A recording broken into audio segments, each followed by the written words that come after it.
اللہ اللہ اللہ اللہ اللہ اللہ الحمد لله نحمده ونستعينه ونستغفره ونؤمن به ونتوكل عليه ونعوذ بالله من شرور أنفسنا ومن سيئات أعمالنا من يهده الله فلا مضل له ومن يضلل فلا هادي له ونشهد أن لا إله إلا الله وحده لا شريك له ونشهد أن سيدنا وسندنا نبينا مولانا محمدا عبده ورسوله أما بعد فأعوذ بالله من الشيطان الرجيم بسم الله الرحمن الرحيم والعصر إن الإنسان لفي خسر إلا الذين آمنوا وعملوا الصالحات وتواصوا بالحق وتواصوا بالصبر.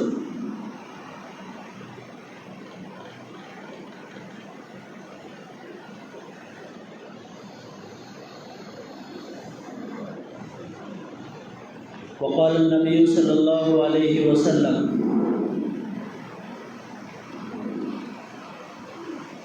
كلكم راع ومسؤول عن رعيته أو كما قال صلى الله عليه وسلم. صدق الله العظيم وصدق رسوله النبي الكريم ونحن على ذلك لمن الشاهدين والشاكرين والحمد لله رب العالمين.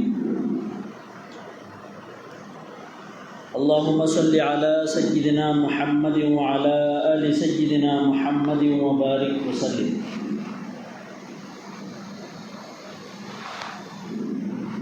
سامعین محترم، عزیز دوستوں اور بزرگوں،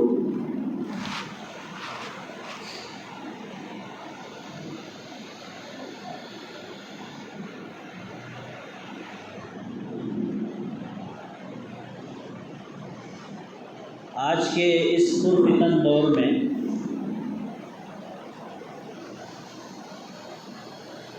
ایسا لگتا ہے کہ مسلمانوں کے کامیابی کا کوئی راستہ نہیں. بظاہر دیکھنے سے ایسا محسوس ہوتا ہے کہ زمانہ مسلمانوں کو اور اسلام کو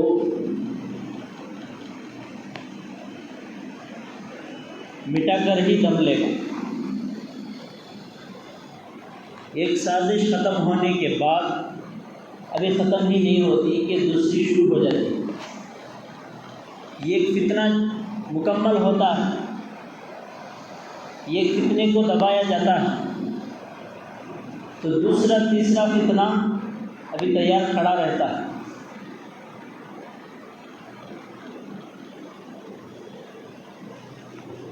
تو گویا یوں محسوس ہوتا ہے کہ اب زمانہ کروٹ بدل رہا ہے. یعنی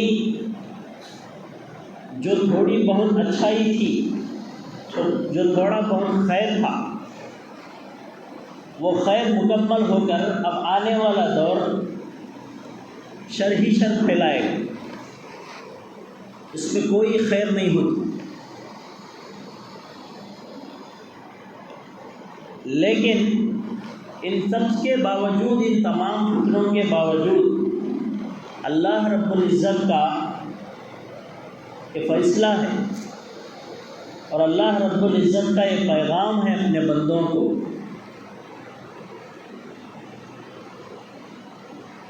کہ دنیا اور دنیا کے جو چیزیں ہیں، دنیا و ما فیہا،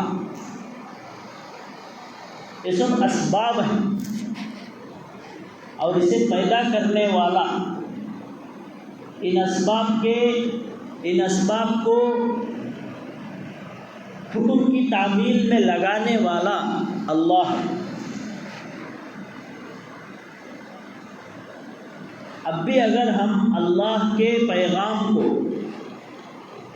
اللہ کے حکم کو مکمل طور پر کامل یقین کے ساتھ اس پر عمل پیرا ہو، تو یہ جو بظاہر ہمیں نظر آنے والی چیزیں ہیں، ان تمام چیزوں کے باوجود اللہ رب العزت اسلام کو، اسلام کے ماننے والوں کو کامیابی سے ضرور ہمکنار کریں گے۔ یہ اللہ کا وعدہ ہے، ان وعد اللہ حق لا تبدیل لکلمات اللہ۔ اللہ کے وعدے، اللہ کے فیصلے نہیں بدلتے۔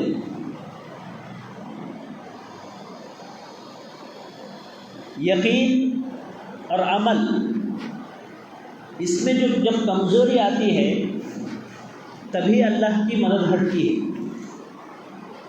جب یقین اور عمل آ جائے گا تو کامیابی کو ہم اپنے آنکھوں سے دیکھ سکیں گے۔ جیسے بدر والے دن بدری صحابہ فرشتوں کو آسمان سے اترتے ہوئے اپنی آنکھوں سے دیکھا۔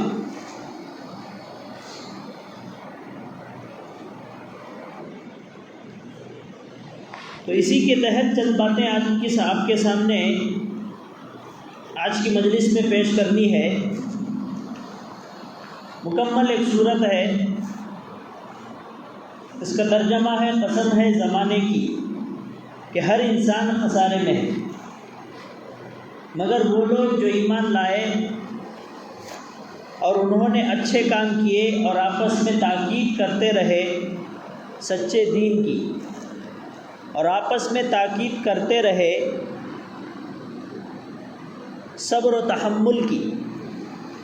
یہ قرآن کریم کی بہت مختصر سی صورت ہے جس میں 14 کلمات پر مشتمل صرف 3 آیات ہیں، لیکن ایسے جامع صورت ہے۔ بقول حضرت امام شافعی وہ فرماتے ہیں کہ اگر لوگ اس صورت کو غور و فکر اور تدبر کے ساتھ پڑھ لیں تو دین و دنیا کی درستی کے لیے یہی ایک صورت کافی ہے۔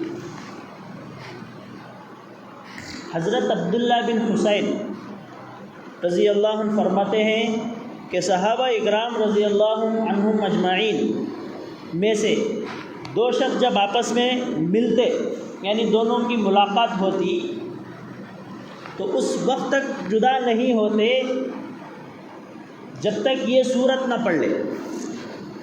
اتنا اہتمام تھا اس صورت کے پڑھنے کا اور اس صورت میں غور و فکر کرنے کا۔ والعصر، اس صورت میں اللہ نے عصر کی قسم کھائی ہے، جس سے مراد زمانہ ہے۔ کیا ہے؟ زمانہ ہے، کیونکہ انسان کے تمام حالات، حرکات و سکنات، اس کی نشو و نما، اس کے اعمال، اس کے اخلاق، سب زمانے کے لیل و نہار میں ہوں گے۔ جہاں تک قسم کا تعلق ہے، اس میں ایک مسئلہ یہ بھی وضاحت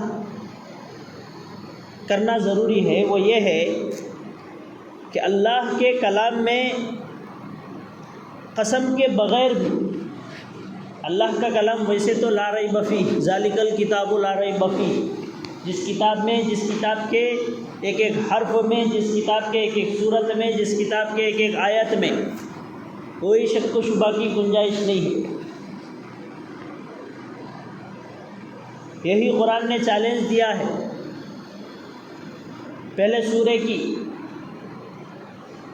پہلے پوری صورت کا چیلنج دیا گیا کہ اس طرح کی ایک صورت بنا کے لاؤ۔ جب وہ بھی نہیں کر سکے تو فَأْتُوا بِسُورَةٍ مِّن مِّثْلِهِ، ایک صورت کا مطالبہ کیا گیا۔ جب وہ بھی نہیں لا سکے تو ایک آیت ہی کو پیش کرنے کو کہا گیا۔ تو عرب کے بڑے بڑے فصحاء بلاغا، اصل میں یہ قرآن معجزہ ہے۔ یہ کیا ہے؟ یہ معجزہ ہے۔ ہر نبی کو جس زمانے میں اللہ رب العزت مبعوث فرمائے ہیں، اس دور کے فتنے کو دبانے کے لیے اس نبی کو معجزے کے طور پر کچھ نہ کچھ دیا ہے۔ جیسے عیسیٰ علیہ السلام کے زمانے میں یہ عقیدہ تھا لوگوں کا کہ بچے پیدا ہونے کے لیے باپ ماں کی ضرورت ہے، اس کے بغیر بچے پیدا نہیں ہوتے۔ تو حضرت عیسیٰ علیہ السلام کی پیدائش ہی کو اللہ نے معجزے کے طور پر بنایا کہ آپ کو بغیر باپ کے پیدا فرمایا، تاکہ وہ جو عقیدہ ہے اس کی تردید ہو سکے۔ اسی طرح قرآن شریف جس زمانے میں جس لوگوں میں جس ملک میں یہ قرآن نازل ہوا، ان کو اپنے زبان پر اتنا فخر تھا، اس لیے وہ اوروں کو کیا کہتے تھے؟ عجم کہتے تھے، اپنے آپ کو عرب۔ عجم کے معنی آتے عربی میں گونگا، یعنی عربی ان کی زبان بولنے والا اچھا ہے، اور ان کے علاوہ جتنے بھی دنیا میں جو زبانیں بولی جاتی ہیں ان تمام کو وہ لوگ گونگے سے تعبیر کرتے تھے۔ اپنی زبان پر، اپنی فصاحت پر، اپنی بلاغت پر اتنا فخر تھا، اتنا ناز تھا ان کو۔ تو ایسے دور میں یہ معجزہ دے کر اللہ رب العزت یہ ثابت کیا کہ زبان کو بنانے والا کون ہے؟ اللہ ہے، انسان نہیں ہے۔ جو زبان آپ کو دی گئی ہے، اگرچہ کہ وہ فصیح ہو، بلیغ ہو، لیکن اس زبان کو عطا کرنے والا بھی کون ہے؟ اللہ ہے۔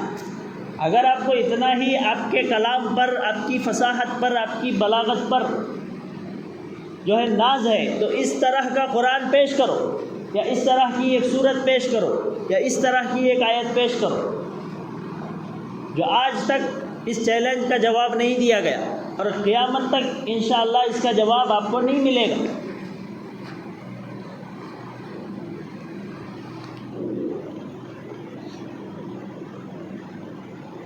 تو میں عرض کر رہا تھا کہ ویسے بھی بغیر قسم کھائے کے بھی اگر اللہ تعالیٰ کسی حکم کو فرماتا تب بھی اس میں شک و شبے کی کوئی گنجائش نہیں تھی، لیکن اس کے باوجود اللہ تعالیٰ یہاں پر زمانے کی قسم کھا کر یہ فرما رہے ہیں، اور اس طرح کی دوسری بہت ساری صورتوں میں قسم کھائی گئی ہے، جیسے والفجر ہے، والضحیٰ ہے، واللیل ہے، والشمس ہے۔ ایسے جگہ جگہ پر بہت ساری چیزوں کی قسم کھائی گئی۔ یہ اللہ کا بندوں پر رحم فرمانا ہے کہ کوئی حکم، کسی حکم کی خصوصی تاکید اور اس کی اہمیت کو بتانے کے لیے جگہ جگہ پر قسم کھا کر اس کے بعد والا حکم بتایا گیا ہے، تاکہ انسانوں کے اندر اس چیز کی اہمیت پیدا ہو، اس چیز کی عظمت دل میں پیدا ہو۔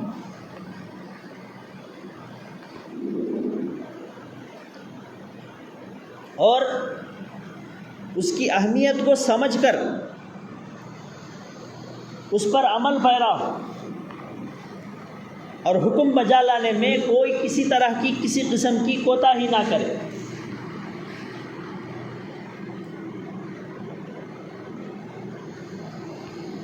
اور یہاں پر ایک بات یہ بھی یاد رکھنے کی ہے کہ انسانوں کے لیے اللہ کے نام کے علاوہ کسی چیز کی قسم کھانا جائز نہیں ہے۔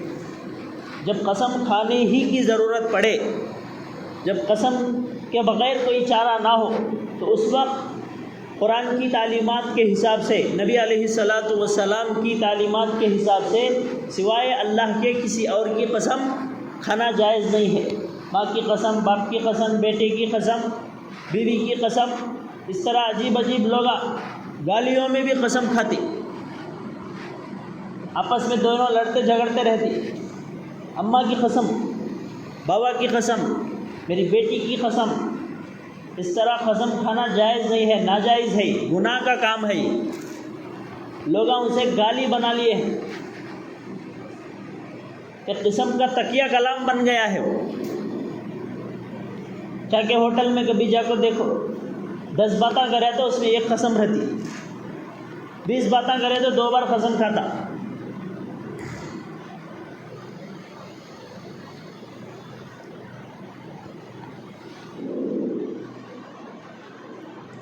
آگے ہے ان الانسان۔ اب قسم کھانے کے بعد آگے کی بات فرما رہے ہیں، آگے کا حکم اور آگے کی خبر دی جا رہی ہے. ان الانسان میں جو الف لام ہے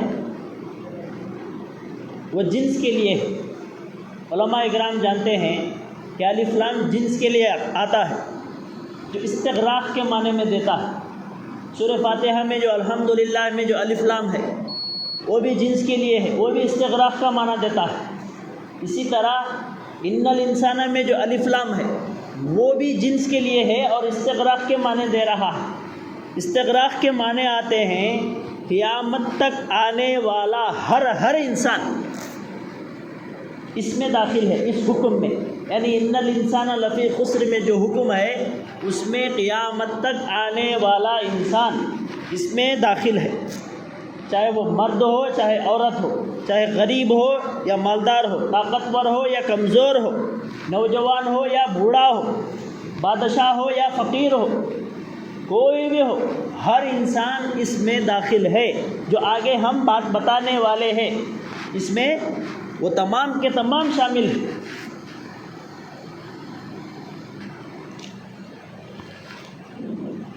کیا فرمایا آگے؟ لفی خسر. انسان خسارے میں ہے. اس میں ہے خسارے میں. قرآن کریم میں انسان کے نفس یا مال یا اہل و عیال یا دنیا و آخرت کے خسارے کو متعدد جگہ اور بھی جگہ ذکر کیا گیا ہے. اس آیت میں اشرف المخلوقات یعنی انسان کے خسارے سے اللہ کی مراد کیا ہے یہ سمجھنے کی ضرورت ہے.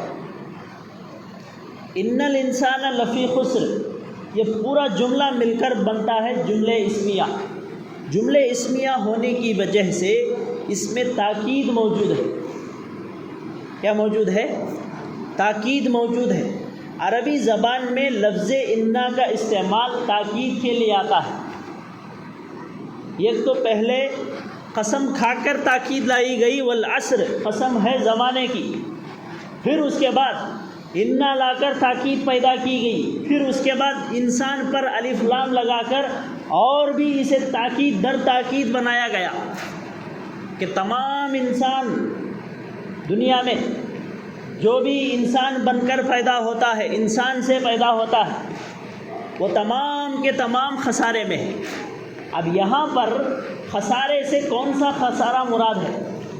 مال کا خسارہ یا بیوی بچوں کا خسارہ یا کس چیز کا خسارہ، اسے ہم سمجھیں گے.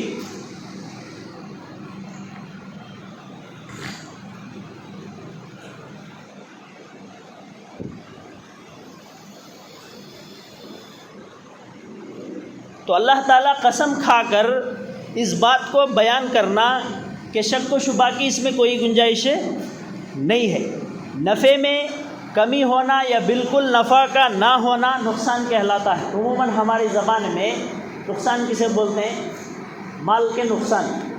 بیپار کریا، اس میں اسے کچھ بھی نفع نہیں ملا، نفع حاصل نہیں ہوا. یا نہیں بولے تو جو زندگی میں کیا نہیں بن سکا، لائف سیٹل نہیں ہو سکا، اس کا گھر نہیں بنیا. انہیں بنگلہ خریدنا چاہتا تھا، بنگلہ نہیں ملا. کار خریدنا چاہتا تھا، اس کا ڈریم تھا، کار نہیں ملی. اور نہ جانے کیا کیا خریدنا اور کیا کیا لینا اس کے دل میں تھا. اس کی ڈریم تھی، وہ اس کی خواہش تھی، لیکن وہ مکمل نہیں ہوئی، پوری نہیں ہوئی. تو اسے ہم لوگ کیا بولتے ہیں؟ نقصان، خسارہ، گھاٹا. لیکن اللہ تعالیٰ جس خسارے کی ہمیں خبر دے رہے ہیں وہ خسارہ الگ چیز کا ہے. رأس المال جسے کیپٹل بولتے ہیں، ختم ہو جائے تو اسے انسان خسارہ بولتا ہے، کہتا ہے. اس آیت میں صرف جان یا مال کا خسارہ مراد نہیں ہے بلکہ انسانی خسارہ مراد ہے. پوری انسانیت خطرے میں ہے، ایک دو نہیں ہے. مال کا خطرہ نہیں ہے، اولاد کا خطرہ نہیں ہے. تم اللہ کی عبادت کرو یا نہ کرو، تب جب تم دنیا میں آئے ہو تو روزی اللہ دے گا، سب کو دے گا.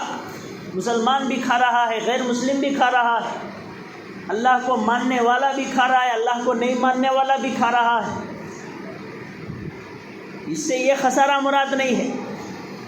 انسان تو انسان جو کچھ بھی کام نہیں کرتے، جن کی کوئی حیثیت نہیں ہے، کوئی اوقات نہیں ہے، جانور بھی انسان کھا رہا، تینوں ٹائم کھا رہا، تو یہاں مال و دولت کا خسارہ نہیں ہے، بلکہ کس چیز کا خسارہ ہے انسانی، پورے انسان خسارے میں ہے، جس کا کوئی بدل ممکن نہیں ہے۔ انسانی خسارے کا کوئی بدل ممکن نہیں ہے۔ مال اگر کھو گیا، مال میں اگر نقصان ہو گیا تو دوبارہ حاصل کیا جا سکتا ہے۔ ایک بچہ اگر مر گیا تو دوسرا بچہ پیدا ہو سکتا ہے، اس کا بدل ہے۔ لیکن یہ جو خسارہ اللہ جسے خسارے کے طور پر بیان کر رہے ہیں، یہ خسارہ اگر ایک بار ہو گیا تو اسے دوبارہ حاصل نہیں کیا جا سکتا۔ اب اگر وہ خسارہ ہمیں نہیں چاہیے، وہ خسارے میں ہم پڑنا نہیں چاہیں، تو ہمیں کیا کرنا ہے؟ اور جو اس خسارے میں داخل نہیں ہے اس کا بھی تذکرہ اسی آیت میں آگے اللہ کر رہے ہیں۔ تو سمجھ میں آیا؟ خسارے سے مراد انسانی خسارہ مراد ہے، مال و دولت کا خسارہ نہیں ہے، یا جسمانی جو ہے اعضاء کا خسارہ مراد نہیں ہے، کسی کا ہاتھ کٹ گیا تو وہ بھی نقصان ہے۔ لیکن یہاں پر وہ سب دنیاوی خسارے مراد نہیں ہے، یہ اخروی خسارہ ہے، پوری انسانیت خطرے میں ہے۔ لیکن خسارے میں کون نہیں ہے، نقصان میں کون نہیں ہے، وہ آگے خود اللہ تعالیٰ ارشاد فرما رہے ہیں۔ اسی طرح تاکید پیدا کرنے کے لیے اللہ تعالیٰ اور بھی بہت سارے جگہوں میں فرمایا، سورۃ التین میں 4 چیزوں کی قسم کھائی، انجیر کی، زیتون کی، طور سینا کی، والتین والزیتون وطور سینین، اور اسی طرح مکہ مکرمہ کی قسم کھائی ہے۔ ہم نے انسانوں کو بہترین سانچے میں ڈھال کر، لقد خلقنا الانسان فی احسن تقویم، ہم نے انسان کو بہترین سانچے میں ڈھال کر پیدا کیا، ہم اسے پستی والوں میں سے زیادہ نچلی حالت میں کر دیتے ہیں، یعنی جہنم میں پھینک دیتے ہیں، سوائے ان کے جو ایمان لائے اور انہوں نے نیک عمل کیے، تو ان کو ایسا اجر ملے گا جو کبھی ختم نہیں ہوگا۔ یہ اجر 2 قسم کا ہے، اسے آپ لوگوں کو سمجھنے کی ضرورت ہے۔ ایک اجر ہوتا ہے ختم ہونے والا، دنیا میں مومن کو جو بھی اجر دیا جاتا ہے، مومن ہو یا غیر مومن ہو، جو بھی اجر دیا جاتا ہے، جو بھی نعمت اسے اللہ کی طرف سے حاصل ہوتی ہے، وہ باقی رہنے والا نہیں ہے۔ لیکن قرآن و حدیث میں جس ثواب کا، جس اجر کا ذکر کیا گیا ہے، وہ اجر دنیا میں بھی ملتا ہے اور آخرت میں بھی ملتا ہے۔ بعض اعمال ایسے ہیں جس کے کرنے سے بندے کو دنیا میں بھی اس کا اجر ملتا ہے، آخرت میں بھی اجر ملتا ہے۔ اسی میں سے ایک اجر ہے جنت، جو دنیا میں نہیں ملتی بلکہ آخرت میں ملتی ہے۔ جب ایک بار مل جاتی ہے پھر دوبارہ اس سے چھینی نہیں جاتی۔ تو آخرت کا اجر یہ اصل اجر ہے، دنیا کا اجر اصل نہیں ہے، آخرت کا اجر اصل ہے۔ تو آگے فرمایا الا الذین آمنوا وعملوا الصالحات وتواصوا بالحق وتواصوا بالصبر، یعنی اس خسارے سے صرف وہی لوگ بچ سکتے ہیں جن کے اندر 4 صفات موجود ہیں۔ کتنے صفات؟ 4 صفات جن کے اندر موجود ہیں، تو وہ یہ انسانی خسارے سے نکل سکتے ہیں اور انسانی خسارے کے دائرے سے باہر ہو سکتے ہیں۔ وہ کون کون ہے؟ وہ ایک آقو اللہ تعالیٰ اور اس کے رسول پر ایمان لانا، اور تمام رسول اللہ صلی اللہ علیہ وسلم کے تمام تعلیمات پر ایمان لانا۔ اور ایمان لانے کا مطلب یہ ہے کہ اس بات کا دل سے یقین کرنا اور زبان سے اقرار کرنا، اور آخری چیز ہے اس پر عمل کرنا۔ یہ نہیں ہے سو اصل نہیں۔ اللہ پر ہمیں یقین ہے، اللہ پر ایمان ہے، اللہ کے رسول پر ایمان ہے، آپ کے تمام تعلیمات پر مسلمان کو 100% یقین ہے، اس کی بیوی بچوں سے زیادہ اسے اس پر اس بات پر یقین ہے، لیکن عمل نہیں ہے۔ عمل بھی شرط ہے، ایمان لانا اصل نہیں ہے، بلکہ ایمان کے ساتھ ساتھ کیا ہونا؟ اعمال بھی ہونا۔ ایمان یہ تقاضا کرتا ہے کہ وہ عمل کرے، صرف ایمان لانا کافی نہیں ہے۔ ایمان کو ایمان نام اس لیے رکھا گیا کہ ایمان لانے کے بعد ایمان والے کو اس ایمان کے تقاضوں پر چلنا پڑتا ہے، اس واسطے اسے ایمان بولے سو، نہیں تو یقین بھی بول سکتے تھے، اللہ پر یقین کرو، کتاب پر یقین کرو، فرشتوں پر یقین کرو، میری تعلیمات پر یقین کرو، یہ بھی بتایا جا سکتا تھا کہ تو ایمان سے بھی زیادہ یقین کا لفظ ایک دم کیا ہے، تعارف والا جملہ ہے، سب کو بھی اور اچھا سمجھ میں آتا، ایمان سے زیادہ یقین والا جملہ سمجھ میں آتا، لیکن ایمان کو ایمان سے اس لیے تعبیر کی گئی کہ ایمان یہ تقاضا کرتا ہے کہ وہ ایمانی تقاضوں پر عمل کرے، صرف ایمان لا لینا کافی نہیں ہے۔ اسی لیے ایمان جس کے پاس ہے، جس کے پاس ایمان ہے مگر اعمال نہیں ہے، اسے بھی جہنم میں جلنے کی کیا کی گئی ہے، سزا سنائی گئی، اسے بھی جہنم ہے، اسے بھی جہنم میں جانا پڑے گا، اس لیے کہ ایمان جیسی دولت پر اس نے کیا نہیں کیا، اس نعمت کا حق ادا نہیں کیا، اس نعمت کا شکر ادا نہیں کیا۔ ایمان جو ہے نعمت ہے، اس نعمت کا شکر اس طرح ادا کریں گے کہ آپ ایمانی تقاضوں پر، ایمانی اعمال پر کیا کریں گے، عمل کریں گے۔ اگر عمل نہیں ہے تو یہ جو ایمان کی دولت ہے، جو ایمان کی نعمت ہے، اس کی آپ ناشکری کر رہے ہیں، اور ناشکری کی سزا اللہ تبارک و تعالیٰ کل قیامت کے دن جہنم میں اسے دیں گے۔ تو یہی مطلب ہے کہ ایمان لانا کافی نہیں ہے، ایمان کے ساتھ ساتھ اعمال بھی ہونا، جس کے اندر اعمال ہوگا تو وہ اس خسارے سے دور ہو جائے گا۔ دوسرا ہے نیک اعمال کرنا، جیسا کہ ابھی اسی کا تذکرہ ہوا۔ تیسرا ہے حق کی نصیحت کرنا، اسی آیت میں کیا کرنا، حق کی نصیحت کرنا، ایمان بھی ہونا، ایمان کے ساتھ ساتھ ایمان پر عمل بھی ہونا، اور اس کے ساتھ ساتھ حق کی نصیحت بھی ہونا۔ اور چوتھی چیز ہے صبر کی تلقین کرنا۔ کیا کرنا، صبر کی تلقین کرنا۔ صبر کے متعلق بہت ساری جگہوں میں اور دوسری بہت ساری جگہوں میں ایھا الذین آمنوا استعینوا بالصبر والصلاۃ، اے ایمان والو تم اللہ سے صبر اور نماز کے ذریعے کیا کرو، مدد حاصل کرو، مدد طلب کرو۔ تو جہاں صبر ہوگا وہاں اعانت ہوگی، جہاں پر صبر ہوگا وہاں پر اللہ کی مدد آئے گی، جہاں صبر نہیں ہوگا وہاں سے اللہ کی مدد کیا ہو جائے گی، ختم ہو جائے گی، چلی جائے گی۔ تو صبر کی تلقین کرنا، قرآن میں جگہ جگہ صبر کرنے کی تعلیم دی ہے۔ مثلاً اے ایمان والو صبر کرو، نماز سے مدد حاصل کرو، بے شک اللہ صبر کرنے والوں کے ساتھ ہے، اور جو لوگ اللہ کے راستے میں قتل کرتے ہیں، یہ آگے کی آیت ہے۔ اور اسی طرح اور ایک جگہ ارشاد فرمایا اے ایمان والو صبر کرو اور دشمن کے مقابلے میں ڈٹے رہو۔ اور اسی طرح اور ایک آیت میں فرمایا قیامت تک آنے والے انسان جنات کے آخری نبی حضرت محمد الرسول اللہ صلی اللہ علیہ وسلم نے بھی اپنے قول اور عمل سے صبر کرنے کی ترغیب دی۔ سمجھ رہے ہیں باتیں، صبر بھی ہو اور استقامت بھی ہو۔ یہ دو نعمتیں بھی آج کل کیا ہے انسان کے اندر، یہ دو نعمتوں سے انسان محروم ہے، ایک صبر نہیں ہے، دوسرا استقامت نہیں ہے۔ صبر ہو استقامت نہ ہو، یا استقامت ہو یا صبر نہ ہو، یہ دونوں بھی انسان کو کیا کر دیتی ہیں، ہلاک و برباد کر دیتی ہیں۔ بہت سارے مسلمان ایسے ہیں جو کیا ہے دل میں یہ داعیہ رکھتے ہیں کہ میں بھی اللہ والا بن جاؤں، میں بھی نمازی بن جاؤں، میں بھی فلاں بن جاؤں، میں بھی فلاں بن جاؤں۔ جب وہ داعیہ پیدا ہوتا ہے دل میں تو ایک دو دن اس کا اثر رہتا ہے، اس کے بعد وہ اثر ختم ہو جاتا ہے۔ یہ نہیں ہے، اسلام استقامت کو زیادہ کیا دیتا ہے، اہمیت دیتا ہے۔ ایک حدیث میں اللہ کے نبی صلی اللہ علیہ وسلم نے ارشاد فرمایا کہ اللہ کو نیکیوں میں سب سے زیادہ نیکی، سب سے زیادہ عمل وہ پسندیدہ ہو جو دائمی ہو، ہمیشہ ہو۔